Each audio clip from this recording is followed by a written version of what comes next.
quite possible that I'm recording right now. So for those who are making their way into the class, welcome. I see myself, which is a weird thing to say, on Facebook. And I think I'm about to see myself on YouTube. And I see myself on the Zoom window that I'm sharing with all of us tonight. Welcome.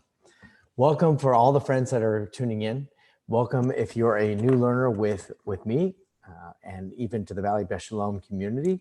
So I'm Joshua Hoffman, one of the rabbis at Valley Beth Shalom, and it's a privilege to continue. This is now the third session in the series entitled Prayer Mastery.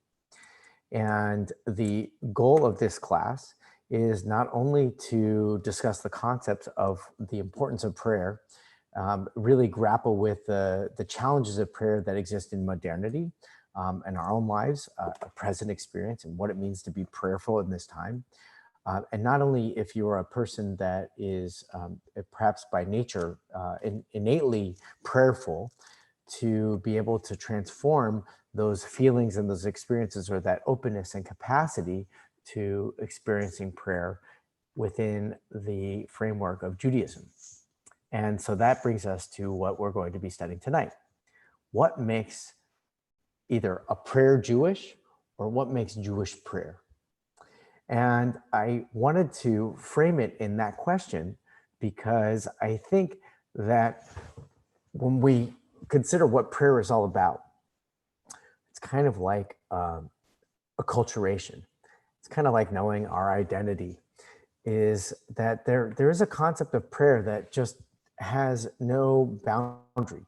It's just the expression of the self or the soul in some very powerful moment, whether it's a moment of joy, and the emotions of the experience cannot be contained by words alone. And so prayer, whether it's expressed in words or in song, or even in just in the experience of uplift, that is a moment of prayer.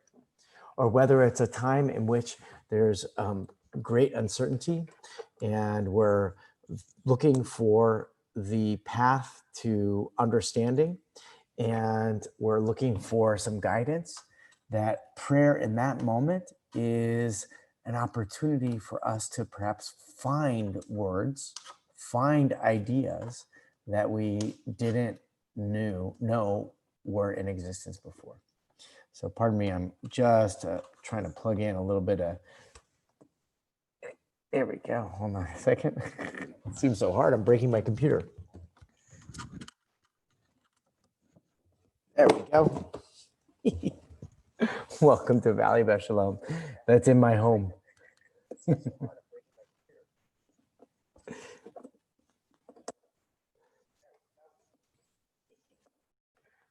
Okay. So thank you for your understanding. So tonight, what I wanted us to discuss is this really big question of like, what is Jewish prayer? How do you know that when you're praying, it's actually Jewish? Or the other one is like, what makes a prayer Jewish as opposed to just that kind of like, self-expression, whether it's something of joy, as I was trying to describe, or something that is from a place of great uncertainty or doubt, or a sense of like, defeat, or a sense of despair, and you're looking for guidance. So how do you know that what you want to say at that particular moment is Jewish? And should that even matter? So I'd like to think that it does matter. And I'd like to think that one of the great contributions that we give to the world as Jews is this unique concept of channeling our ideas of words into prayerful moments. And through that process, that enables us not only to convey ideas about who we are as a community, as a tribe, as a people, a civilization, but it's also a way for us to communicate how we respond and react to the world as it's presenting itself to us. And that is a unique contribution that I think Jewish identity has to offer the world. There's a lot of great jokes about how Jews have behaved and responded to the world in our day. That's for sure. But the question is, how does prayer play a part in that too? That's something that I think that we have an opportunity to learn and discuss tonight. So I'm going to share the screen, and I hope that you'll be able to see me as I'm sharing the screen. And there, I'll be able to get, let's see if I can get it here. Fantastic. And mastery. What makes prayer Jewish? I'm going to make this nice and big. And ironically, at least I find it ironic, I would like to introduce one of the quotes by one of the great human beings of recent history, John Wooden. John Wooden was the famed basketball coach at UCLA. And there are so many incredible stories about the depth and character of this fine human being. And there are many things that we've been able to capture from him as well. He would have made a great rabbi, but he wasn't Jewish. But here's what he did have to say. If you look at the top of the screen, there are many things that are essential to arriving at true peace of mind. And one of the most important is faith, which cannot be acquired without prayer. So in other words, what is prayer, or how do we pray, which is what we've discussed in the previous classes, is something that we talk about here with John Wooden. And that's to say that there is this desire to encounter that which is not yet known, to encounter that which is bigger than ourselves, to be a part of something that is greater than the dimensions of our body, or even the sort of confines of our mind. The idea that there is wonder and a possibility to discover in the world about how things might be is what prayer hopes to accomplish. And as we've studied that before, the fundamental thing that I think John Wooden contributes here is this concept of faith. And faith is a complicated idea. It's a complicated subject for many of us to discuss. But I think if we just boil it down to this essential idea, faith is not a doctrine. It's not a doxology. It's not some kind of set of codes of beliefs that if you don't have those beliefs, then you're not a faithful person. On the contrary, it's just this simple, fundamental experience that there is something bigger, greater than ourselves that we desire to be in contact with, in relationship with. And prayer, according to John Wooden, is the means, it's the tools that enable us to achieve that connection. So tonight, I wanted to be able to focus on one of the fundamental parts of what we would call Jewish prayer. It really is the Jewish prayer. And the idea of Jewish prayer is really focused on this prayer, the Shema. And what I wanted to do, so if you look at the text, okay, look at the text, I have here quoted for us the words of the Shema in English, and we'll come back to them. But what I wanted to do is I wanted to go to this, this next page first, okay, which is the origins of the Shema as a prayer. And I want us to discuss how is it that the Shema, which we have understood to not only be the sort of doctrine of Judaism, the idea that we as the children of Israel, B'nai Yisrael, believe in our God, which is one, the God of oneness.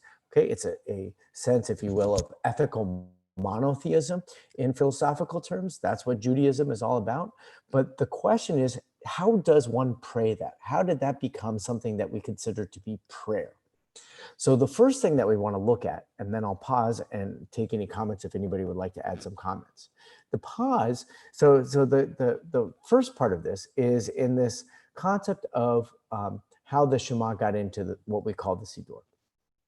The superintendent, this is in English, so this is like the superintendent. It's weird. It's like a gabbai. That's kind of like a Jewish word for us, right? This is the person who sort of like brings a large group of a community together. Call them the rabbi, if you will, right? It's almost the same kind of job description. But here in this text, it's the superintendent. Bless one blessing. And they blessed. Okay, so the superintendent or the gabbai, or which later we've come to define as the shaliach tzibur, the person who is guiding a community in prayer, says, bless one blessing, and everybody blesses. Then they read the 10 Commandments, the Shema, and the V'haya im Shema, and if you will hearken, which is the second paragraph of the Shema, and Vayomer, or which is the third paragraph of the Shema, and they blessed the people with three blessings, okay? Emet v'yatziv, and avodah, and the priestly blessing. So Emet v'yatziv is the prayer that follows these paragraphs of the Shema. Avodah is best understood as the Amidah, the standing prayer, and the priestly benediction, which we're familiar, we read in the Torah a couple of weeks ago, Yevarechecha Adonai v'yishmerecha. So each and every time that the community gathered into prayer according to this text, and this is from the Mishnah Tamid, and so it's pretty much a reflection of behavior of Jewish community 2,000 years ago. This might have been like a 2,200 year ago kind of experience. The whole idea of prayer is founded on this text. This is how the community began to pray. By the way, it adds, and on Shabbat, they added a blessing to be said by the watch which was leaving. So I think that this means this is Havdalah. This is the end of Shabbat, okay? But I think that there's, it could also be Shalom Aleichem, right? Welcoming in the angels. Whatever it is, that's not the subject of our class tonight. What I wanted to focus on is this idea that there was in the construction of Jewish prayer, the recitation of the Shema. And you should also notice, which I hope you did, is that it says that the 10 commandments are also mentioned. This is actually a big part of some of the early understanding of liturgy, understanding of collective prayer, is that our people used to actually recite the 10 commandments as prayer. So let's just scratch our head for a second. How do you pray the 10 commandments? Right? If we remember John Wooden's quote, right? If we're looking to kind of find peace through faith, and that faith is only attained through prayer, how do the 10 commandments help us to attain peace?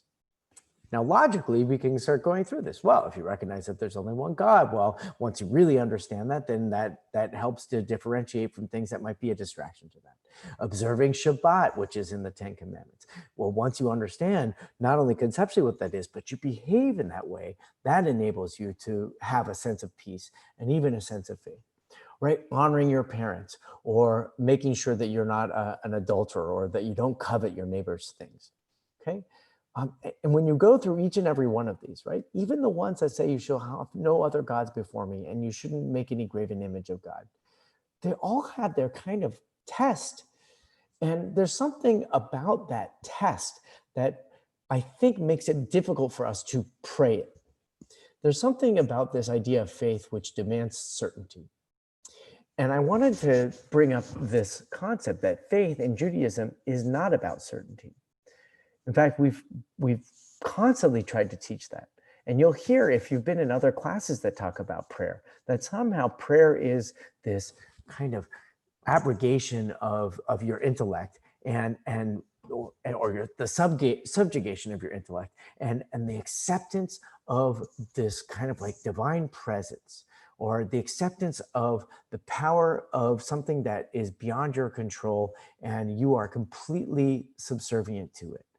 That's one way of understanding prayer. But I would say as moderns, that's a very, very difficult thing for us to attain and understand and to appreciate. I mean, I would say it's pretty near impossible, but that's my approach.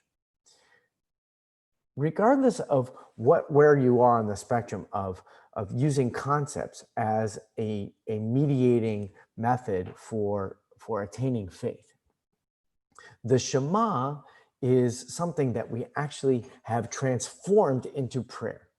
And it's in that transformation beyond the concept, but into a sense of what we're going to learn in just a moment of kavanah, of intention, that is what begins to be defined as Jewish prayer. So let me stop the share for a moment. Let me just look at the screen and see if there's any of my friends that are on Facebook or any of my friends that are on the YouTube. I have both of my screens open to see you both. So if anybody wanted to comment or to respond to anything that, just give me a hello. If you're wondering where, you are, if you're interested, hello binders, it's good to see you and glad you're learning with us. Hello, my dear friend Roberta, and all of those who are also there. Anybody, any comments, any reactions to this first idea That's what I want to know. Like, I want to know if you're ready to understand that Jewish prayer is not about blind acceptance or blind faith in some kind of like deity or force or power that exists beyond our control, but it is through the journey of concepts that enables us to attain this kind of faith. Hello, friends. Hi, Joy. Hi, Candy. So nice to see you. Hi, Natalia. So nice to see you. Okay. I assume you're good. I'm going to go ahead. If you have a comment, type it in the chat box and we'll go. Suzanne, my dear friend, I see you on YouTube. You say, is faith not about certainty? Then what is it about? Wow. I love that question. So let me just say it again in case you didn't hear. This is from our friend Suzanne. She says, if faith isn't about certainty, then what is it about? So I think faith is about the possibility of certainty. I think faith is what we need in order to discover certainty that exists in the world. And it is in our nature as people, and certainly as moderns, to be extremely doubtful, to be skeptical, to be a little discerning about what we learn, who we learn it from, how much we obtain at any moment. And there's so many examples of how that's true in our world today. Just this like technology that we're learning from, Facebook. You know, everybody puts out something on Facebook and they're considered an expert. And we live in this world where we want to believe somebody who's teaching us some wisdom, but we're not certain. So faith is not about having that certainty. It's not a subjugation of your intellect. It's not a diminishment of your capacity to sort of see the world as it is. Faith is, as I said, it's the possibility of certainty. Faith is the recognition that certainty does exist. And we know that to be true, right? We know that to be true on sort of a very fundamental level when we talk about love, right? If there are connections, love connections that we have with other individuals, friends and partners in life, that those connections feel certain to us. We could talk about our faith in God as whatever that we define that understanding of faith. And there's a certainty that comes with that. I know that I have this belief and it's based on certain kind of like verifiable truths, or I don't need the verifiable truth. My faith in its certainty is all that I need. That's the journey that we're taking here. And prayer, as we're learning, prayer is the mediating tool that enables us to have that faith. That's what John Wooden teaches us. That's what Judaism and Jewish prayer is going to teach us as well. Okay, great. I'm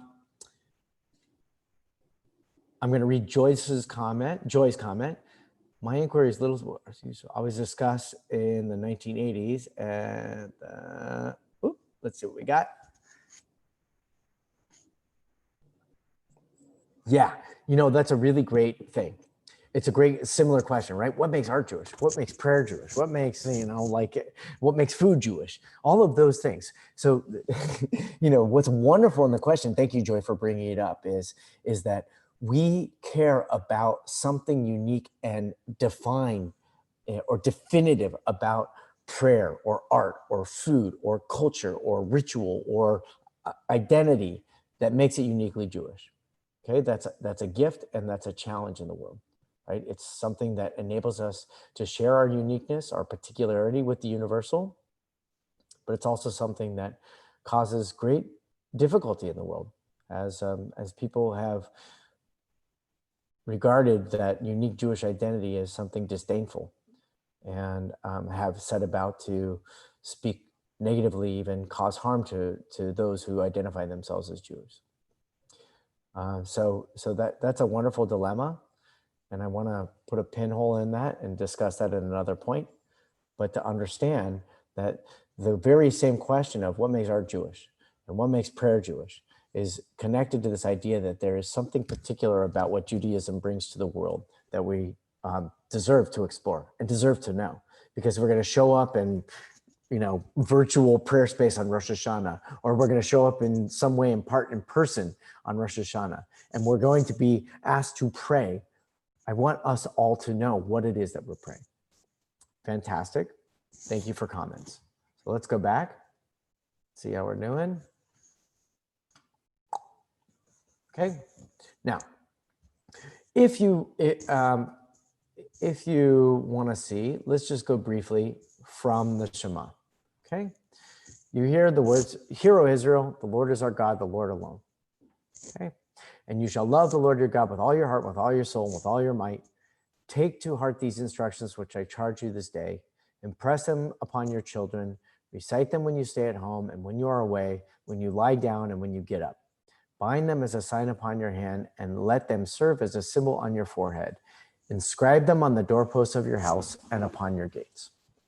You may have questioned how this could be a prayer. I certainly question it because it sounds a lot like an instruction book, right? At the very least, the first line says, "Shema Yisrael." It's a statement, right? It is a proclamation. If you will, it's a creed. The creed of the Jewish people is, listen, our God is Yud He Vav He, here translated as the Lord, and our God is one. Okay, we don't have other gods, just this oneness.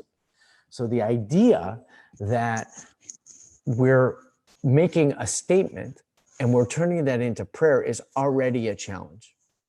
It's fine for us to be the statements, right? So as somebody asks you, what makes you Jewish? So you say, well, my statement is, I believe in one God. That's a statement. That's what the Shema is saying. The concept of praying it is something transformative. And as I've alluded, we're gonna speak about that in a moment. But before I wanted to do that, I want you to pay attention to the other parts of what we call the Shema, right? There's a commandment here. Love God with all your heart and all your soul. It's a commandment. It's not a prayer. It's not something that we sit in the synagogue and we expect through this expression to be able to connect with what John Woodenhead says, faith, right? It can be that. It certainly becomes that because we use this as prayer, but by itself, it's just an idea. It's a commandment, even at that. And you should do it with all of your being. And you should teach it to your children, and you should make symbols that you wear on your way throughout the day. And it's something that you should also put on the doorposts of your home. Okay, and we know this. This is like fundamental, essential Judaism 101. The question that I have been asking, and I hope that you're still attentive to with me, is how did that become prayer? What happened? So let's take a look. Okay, this comes from the Talmud in Brachot. Okay.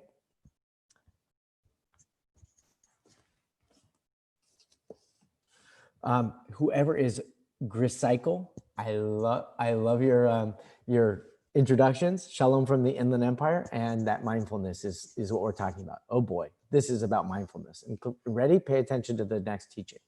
Okay, so here it comes. This is from the Talmud, and so the Talmud is historically the commentary upon the Mishnah. The Mishnah is roughly a 2,000-year-old document. It's a compilation of behavior of the Jewish people and some instruction about how Jews ought to behave. And there in the Mishnah is how we get the foundations of what is going to become known as prayer. Fundamentally, what's happened before then is that Jews were bringing sacrifices, or that Jews were if they were praying, because we have examples of biblical prayer, if they were praying, they were doing it without any kind of formula, okay? The Talmud comes along, and so this is, it depends. It could be several hundred years later, early as the 3rd century up to the 7th century, and it depends on the timing. And, another Talmud class, we could talk about the different levels of the rabbis and the time period they live, and we can understand when this one was written, we think. So here's what he says. One who recites the Shema must focus his heart for the entire Shema. Okay, so the first thing that you get from this text is when you say these words, which they used to say as part of this kind of like daily recitation of stuff like 10 commandments, right? When you say them, you have to focus your heart on the entire Shema. Now, what's important to know here is that the heart in biblical understanding, in the language, heart is intellect, okay? It's not the emotions. If anything, at best, it's emotions, it's intellect and emotions simultaneously, right? Which we think is a pretty decent understanding of the heart, okay? It's definitely an attunement to one's emotional experience, okay? And that is mediated by one's intellectual capacity to interpret emotion.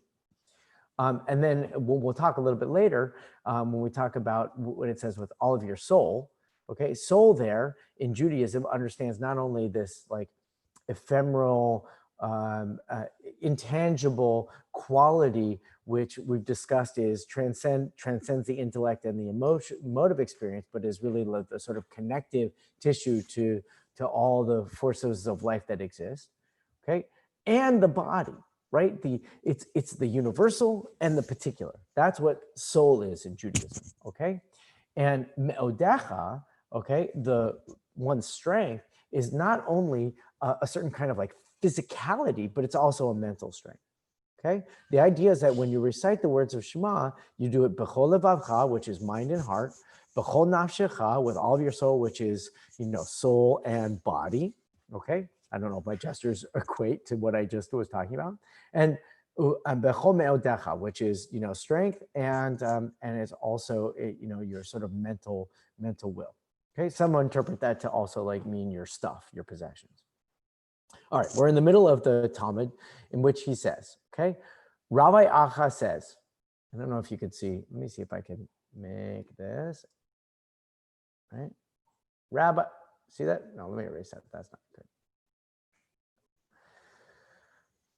There we go. Rabbi Acha says, that's not good either.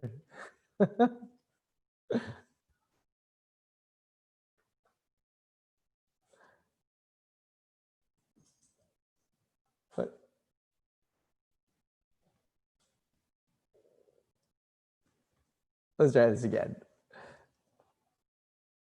There we go. Okay. So me and my drawing did not work so well. So Rabbi Acha says in the name of Rabbi Yehuda, once he focused his heart for the first paragraph alone, he no longer requires intent. Okay. What is the rabbi saying here? So Rabbi Acha says in the name of another rabbi, Rabbi Yehuda. Okay, so basically all you need to do is focus your heart on the entire Shema. That's what one rabbi says, okay? And then this other rabbi says, no. All you really need to do is be focused on the first paragraph of the Shema, which is what we call the V'ahavta paragraph, right?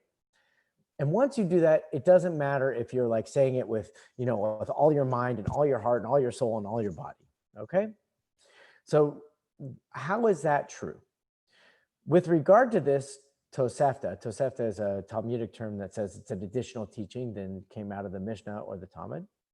Rabbi Bar Chana said that Rabbi Yochanan said, or these rabbis, the halacha is in accordance with Rabbi Acha, who said in the name of Rabbi Yehuda. So basically this line just comes to teach us that, hey, that guy who said something that was in disagreement from the other rabbi, he's the right one. He's the right answer. And all you have at this point is to say, when you say the words, you have to say it with what they call kavanah. We don't know what kavanah yet is. We have an idea what it is. We haven't discussed it. I mean, for those of you who've learned prayer before, you have a good understanding of it. But you don't necessarily know what it is according to this text. Let's continue on. It was taught in another baraita on this subject, and a baraita is another teaching. It was taught elsewhere. From, and they will be, okay, which is the words in the V'ata V'hayu Hadvarim Ha'ela, recited in the Shema, it is derived that it may not be recited out of order. So what they're saying here is, kavanah is about making sure that the words which are given to us from the Torah aren't mixed up. And you have to make sure that you say them exactly as they're written and you don't get credit, if you will. It isn't a complete prayer if you somehow like mix the words together. I don't know what that would look like, but that's what the rabbis were concerned about. And then they continue from upon your heart. Rav Zutra says to this point. Okay, so that's b'chol levavcha. In other words, you say Shema, and you have to make sure that every single word is exactly as it's written. You make your ear hear what your mouth utters precisely the way that it's written, only up until the place where it says upon your heart. B'chol levavcha, and then you could be all of a sudden distracted by what you're going to have for breakfast. Okay? There's only the mitzvah of recitation, right? So you can say that you've said the words of the Shema, but you haven't really meant them. You haven't prayed them. Rabbi Yoshaya says that it means the opposite. Up until this point, which means to the heart, there's the mitzvah of recitation, and from here on, there's only the mitzvah of intent. Okay? So this is a really nice teaching, and they just twisted it around. So when it says b'chol levavcha, right, you're reciting the words, and it says you should say these words with all of your heart. And the moment that you say with all of your heart, that's when it kicks in, that everything that comes out of your mouth after that has to be with purpose. It has to be intentional. It has to be mindful. You have to make sure that your mind and your emotional experience, your soul experience, your body experience are all in alignment. That is one definition of Jewish prayer. Some of you may feel like you've had those moments. Sometimes those moments do happen. Maybe they happen when we recite the words of the Shema. Maybe they happen when we are witnessing a joyful moment in the life of our children, or the life of our loved ones, our friends, our family members. Or it's a moment of incredible grief that we feel such a bereavement of our life experience, that in that moment, things are so complete that our intention, right, our intellect is actually, it's not thinking about anything else except what we're feeling. And what we're feeling is not really experiencing anything else except this like longing and desire to be connected to something bigger than ourselves. When it's joy, we feel like our joy is part of the makeup of the universe, right? It's not just us. Joy is most beautifully experienced when it's in the presence of others, and when it's even in presence of the world. There's a resonance with the universe. That's when you know the joyful moment happens. And you know when your sorrow is real, when you feel sorrow, when the intellect is not the only driving force of your experience, nor is your heart, nor is your soul, but you really do feel that there's something resonant in your experience that resonates with the pulsations of the universe. Those are moments of prayer. And in Judaism, we crave those moments because those moments feel the most authentic. They feel the most true, the most genuine. And our goal and our striving is to achieve as many of those moments as we can. Can't do it all day long. So Judaism says, try 3 times a day. And I want to emphasize the word try, because if you try 3 times a day, chances are, even if you're, a really decent baseball player, you're going to get at least one of those 3 times. That's a pretty good baseball average, my teacher Rabbi Elliot Dorff would say. So, Griseikel writes a beautiful point. The heart kind of has a brain of its own with 70,000 neurons, by the way. That's beautiful. I want to do a little bit more understanding of that. I have a pretty good understanding of how many heartbeats there are in a lifetime, right? They roughly 1 billion, right? That somebody did the math somewhere around there. And that's kind of amazing, right? So, each and every heartbeat has potential. And the same thing is true with, if there's neurons going on in the brain, in the heart, then there's some communication that's happening there, right? And maybe we don't know enough about that yet. So thank you for adding that. I see my dear friend Jared. Happy birthday, Jared. It's nice to see you here. So everybody's okay? Any other comments, reactions, responses here?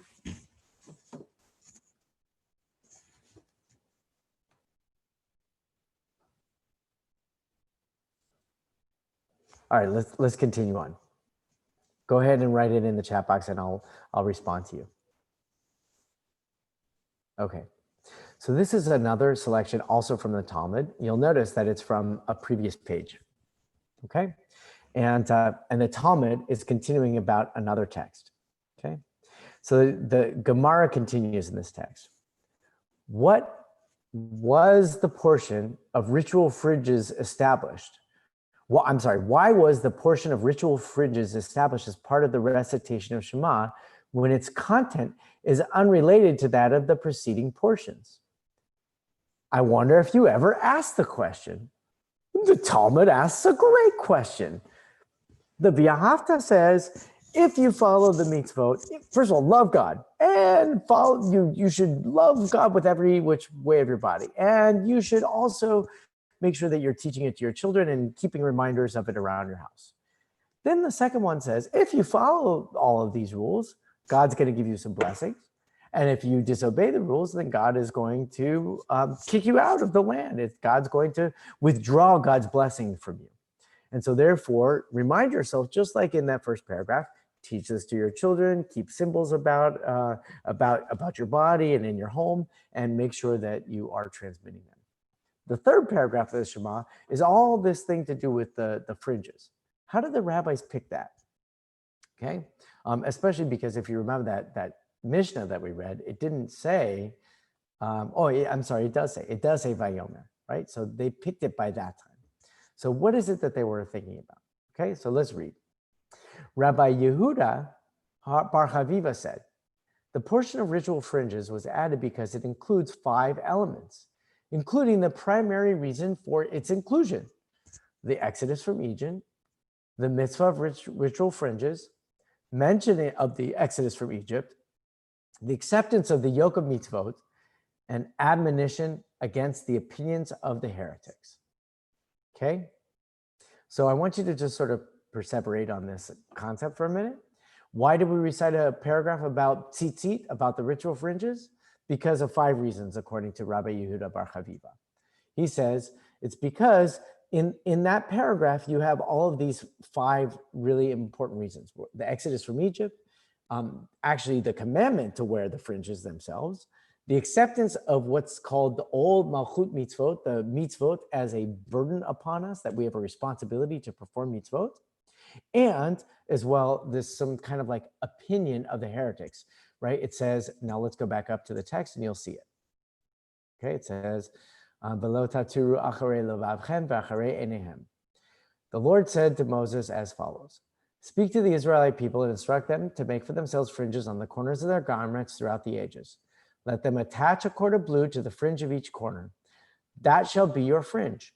Look at it and recall all the commandments of the Lord and observe them, so that you do not follow your heart and eyes in your lustful urge. Thus shall you be reminded to observe all my commandments and to be holy to your God. I, the Lord, am your God, who brought you out of the land of Egypt to be your God. I, the Lord, your God. So what these 2 Talmud texts have prepared for us is to begin understanding how the Shema becomes an element of prayer. And the reason that I say element is because there's another part which we'll be discussing next week. And then there's all the other stuff that kind of frames this. There are 2 fundamental aspects that make up Jewish prayer in our common prayer book today. Okay, they are the recitation of the Shema and the Amidah. And we'll talk about the Amidah in future classes, and it will be important because there are many elements of that really talk about different things that are much more akin to what we would define as prayer. And the reason that we're kind of like struggling with this is because this doesn't feel or seem like it's prayerful itself. So what we learn here is that in order for the words of Shema to be considered prayer, we have to accept, or we have to expect a behavior of intention. You have to say the words on purpose. B'chol levavcha, b'chol nafshecha, b'chol me'odecha. And prayer, then, at least according to our understanding, is less about the words themselves as it is about that preparation to say something in which you mean what you say. It might be the words in the book that you start with, In fact, there was this concern about like, how many of the words do you have to say to make sure that you say them with all of your heart? And you remember one rabbi says, up until it says all of your heart. Another rabbi says, no, no, no, no, no. It's right after you say all of your heart. That's when you say each and every word that follows with that kind of intention. Jewish prayer then is fundamentally concerned about what we call in modern parlance mindfulness. And my friend Recitation, I'm sorry, I just don't know your name, is pointing out to us that mindfulness is so important. And mindfulness, right, which is an interesting word because it talks about the mind, presumes that it's really the engine that drives meaning is our intellect. And that in order to pray Jewishly, that we have to align our intellect with our emotional experience so that we might attain what we've come to understand as our soul. We have to align those other parts, which are our body, right? It's not just enough to think about it, right? And say, I need to make sure that I say the words correctly, but there's that final other element about it, which says that the prayer is there to change you. It's there to perhaps wash away some of that uncertainty. The prayer is there to perhaps resolve some of the uncertainty that exists in life. And then to be able to enter into a place of faith, as we've discussed, in which you could say that faith is in the possibility of certainty, the discovery of certainty, the celebration of certainty, and even the sharing of certainty. Any comments before we go back into our next text, which is just a wonderful, great classic text, a really important piece. And let's continue. Okay. Go ahead and contribute. So the last text for us tonight is another text from the Talmud, and it comes from the end of the book of Brachot. It comes from the end of the text, which is all about how we recite blessings. And that's a wonderful another subject about blessings and what blessings are about and how those are translated into what we call mitzvot. This is, as we've explained before, comes at the end of the book. And anytime that you reach the end of the books of Talmud or one of the sections of Talmud, they will inevitably move from the particular details or the give and take of the argument that's trying to parse out how do we behave with the responsibility that's been given to us. They begin to transcend that and talk about sort of the higher qualities and the higher values and the sort of like the what-fors of life. So this is one about Rabbi Akiva. We learned in our Mishnah the explanation of the verse, and you shall love the Lord your God with all your heart and all your soul and all your might. This was elaborated upon when it was taught in a Baraita. Rabbi Eliezer said, if it is stated with all your soul, why does it have to say with all your might? In other words, if we understood, as I explained earlier, rabbinically, soul is a combination of body and this sort of transcendent quality that exists with all the forces of life in the universe. Why do we need to talk about your might? Because it seems to be already covered in all your soul. Conversely, if it is stated with all your might, then why does it state with all your soul?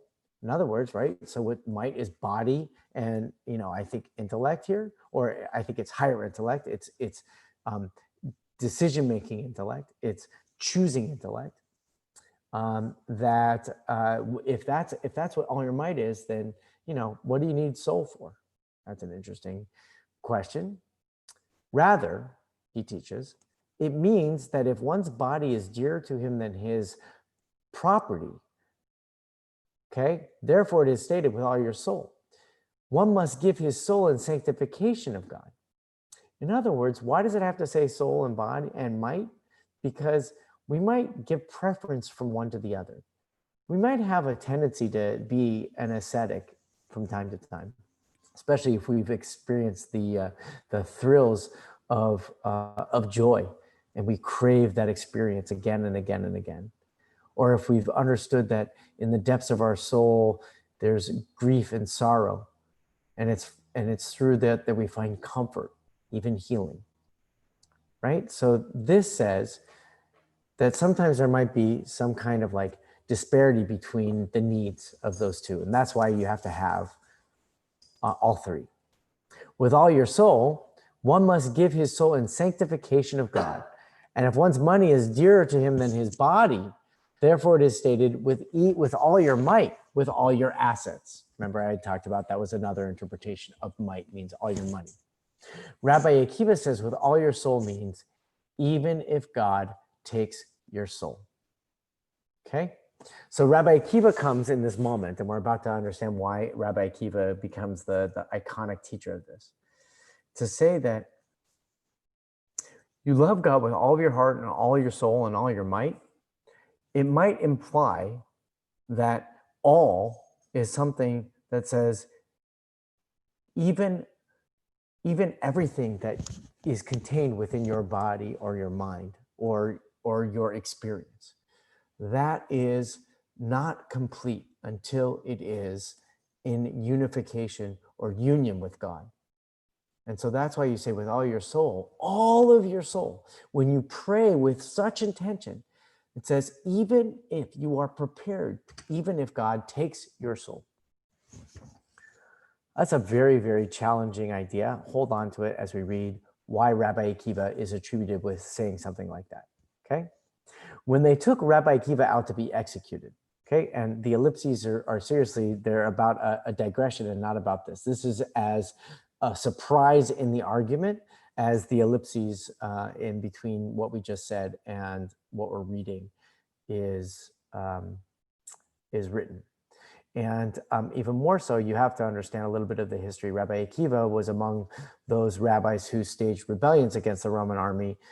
He was really an active participant with the Bar Kokhba rebellion, and historically was trying to fight against the Roman armies who came in, destroyed the temple, and were just trying to destroy the Jewish people as a commonwealth and as an entity. And he sided on the forces of rebellion, and not like some of his rabbinic colleagues who decided to go to Yavne or to Sipori and to take seclusion in their teaching so that they could transmit their teaching into the next generation. So he is caught by the Roman authorities. It's highly likely that he was in the city called Caesarea, which was a Roman enclave on the coast. And this was where it was common that there would be executions. Okay? So when they took Rabbi Akiva out to be executed, it was time to say Shema. Okay? So Rabbi Akiva is like gonna die. And the thing that comes in Rabbi Akiva's mind is, it's time to say the Shema, presuming that it's the morning time. And they were raking his flesh with iron combs. And he was reciting Shema, thereby accepting upon himself the yoke of heaven. The image is just gruesome, so terrifying. And unfortunately, there's a couple of examples of Rabbi Akiva's suffering that are chronicled in the Talmud. And this is one of them. His students said to him, "Our teacher, even now, as you suffer, you recite the Shema?" He said to them, "All my days I have been troubled by the verse, with all your soul," meaning even if God takes your soul. Remember, you just taught that a second ago. "I said to myself, when will the opportunity be afforded me to fulfill this verse? Now that it has been afforded to me, shall I not fulfill it?" He prolonged his uttering of the word one. Shema Yisrael Adonai Eloheinu Adonai Echad, until his soul left his body and he uttered his final word, Echad. A voice descended from heaven and said, "Ashrecha, happy are you, Rabbi Akiva, that your soul left your body as you uttered the word Echad." Right? It's like the gift for his suffering. It's a really challenging text. It's challenging on two levels that I'll discuss tonight. Challenge number one to the text is that one would say that you can't really have full intention. You can't recite the Shema with all of your soul until you have that moment in which you experience your soul being taken from you. And that's incredibly challenging, of course, because we don't know when that moment may happen. And even if we know when that moment may happen, that may not be our focal point. And the challenge would be to say that Jewish prayer is only effective if you have that kind of kavanah or intention. That you should intend to say the words of Shema as if that could be the moment that you breathe your last breath. That's challenge number one. The other challenge that I think comes from this teaching is the sense that reciting the words of Shema with intention requires such focus that you would have to be prepared to experience something as fatal as losing your life. And that level of preparation is also very difficult, akin to the first one, but one is a consequence and the other one is an agent, a catalyst. In the first sense of being prepared, that we prepared for the consequence, that's a challenge. But to be prepared for the catalyst is also a challenge, not only because I think that that's like humanly difficult. And if anybody, all of us that are learning tonight in this group, and as you're listening to this, you may have some kind of moment in which it feels like you've prepared for that kind of expression. But for the most part, and certainly when you enter into Jewish prayer communities, those moments are infrequent, if not impossible. And you might feel like if you don't pray like this, then you're not a good Jewish prayer. You're not praying Jewishly. So I don't think that either of those are true. I think there's something about kavanah here that is closely connected to faith and why I think prayer is effective and useful and important. And it's really discussing what has been said before. If having one's faith means believing in a possibility of certainty in the world, and prayer is the tool which accomplishes that.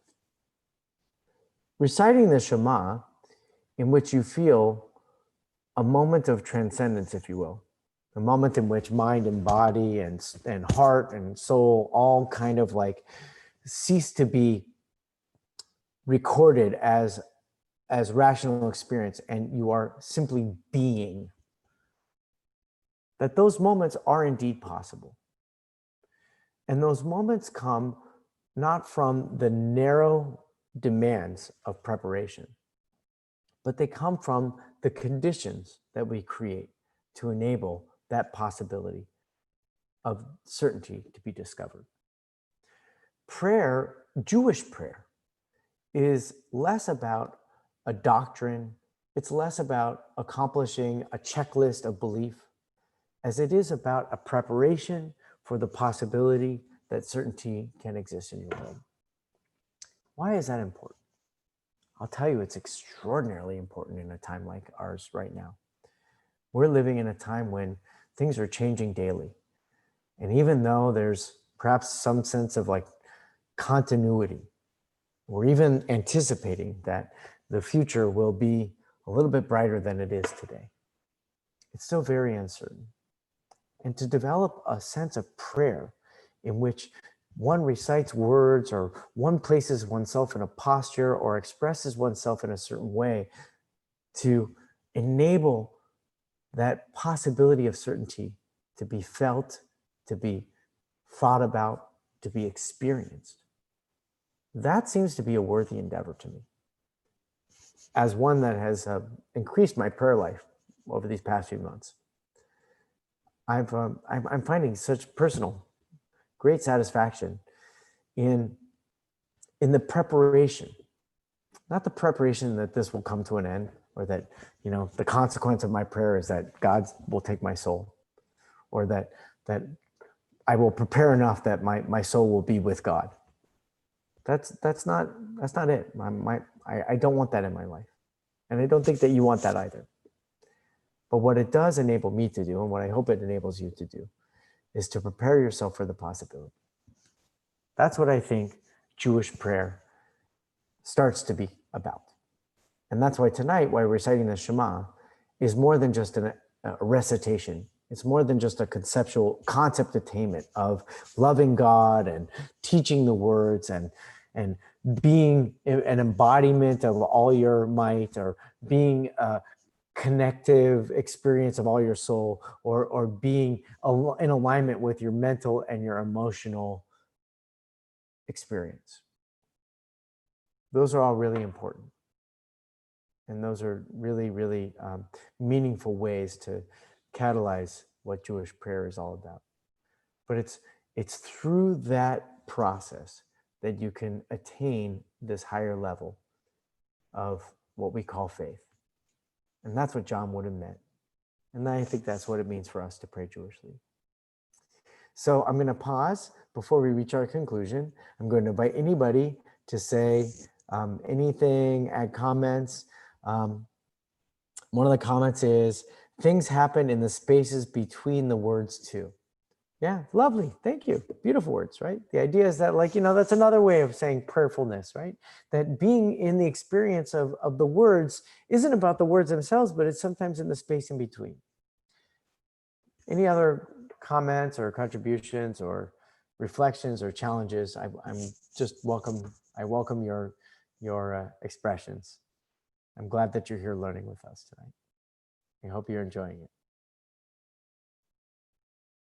Thank you. Thank you all. Have a great evening. I hope that you find moments to pray.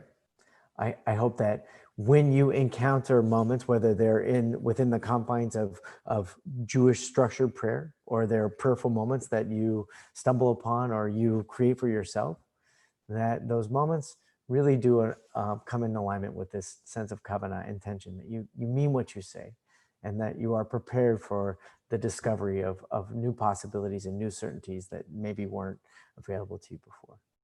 Have a great night. Thanks for learning with me. Come back next week, 7 p.m. We're going to study the Amidah. So we're going to go a little bit further. It's going to be a different shift of the things that we've been discussing tonight. It's not only about, like, how did those words come to be the words that we say, but as you've been learning, it's a little bit about what does saying that word, what do saying those words do for us as prayers, as those who are entering into spaces of prayer, who want to kind of experience prayer, but want to do it with more Judaism and Jewish concepts behind it. So I look forward to seeing you next week. Have a great one. Take care.